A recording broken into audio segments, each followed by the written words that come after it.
Chapitre 1. Dans des temps pas si éloignés que ça. Tout a commencé en Champagne, au milieu des vignes et des bulles. Sylvain, futur comptable, était fou amoureux de Marie-Pierre, futur comptable. Il réussit petit à petit à conquérir son cœur, et bientôt ils s'épousèrent. Peu de temps après arriva le petit David.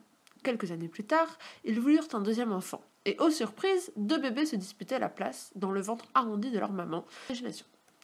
Chapitre 2. L'arrivée.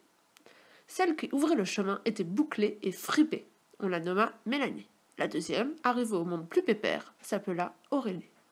Les sœurs rats étaient nées. Oui, je sais, jeu de mots pourri, promis, je ne le referai plus. 3 enfants, 2 paires de bras, les premiers mois furent compliqués. 2 petites bouches à remplir, c'était des dizaines de biberons tous les jours. Et de la fatigue, beaucoup de fatigue.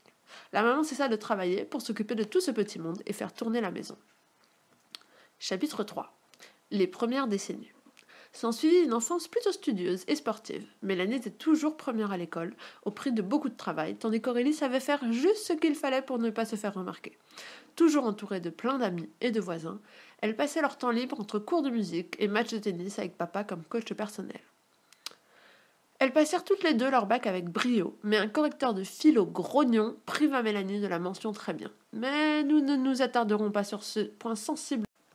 Chapitre 4. La vie étudiante.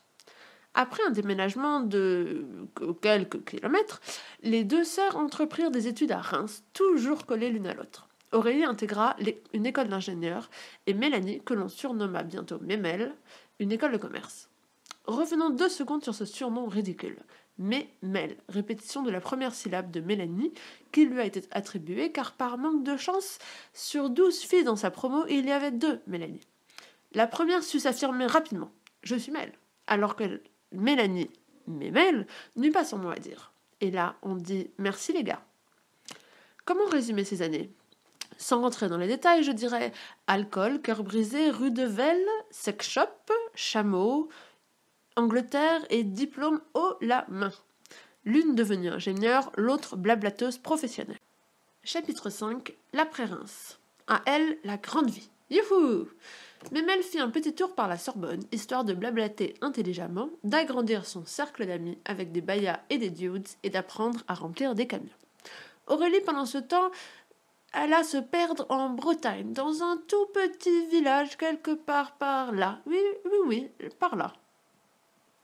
Mais bientôt arriva le chapitre 6. Paris, la grande époque. Comment résumer les années qui ont suivi?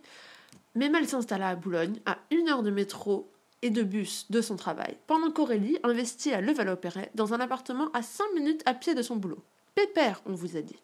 L'une chez LVMH, l'autre chez Kraft Food. Elles développent leur carrière et à Djerba, Kemer, Tanzanie, Vietnam, Martinique, République dominicaine, Pérou, Bolivie, Argentine, rien ne leur fait peur.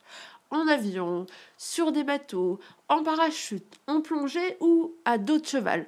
Et même parfois à côté, mais ça c'est une autre histoire. Chapitre 7. Fin de la vingtaine. Les petites jumelles ont bien grandi, et Aurélie s'est acheté plein de chaussures à talons. Elles ont semé plein de bonheur sur leur chemin. Alors surtout, restez ce que vous êtes. C'est comme ça qu'on vous aime. Joyeux anniversaire encore une fois. Joyeux anniversaire.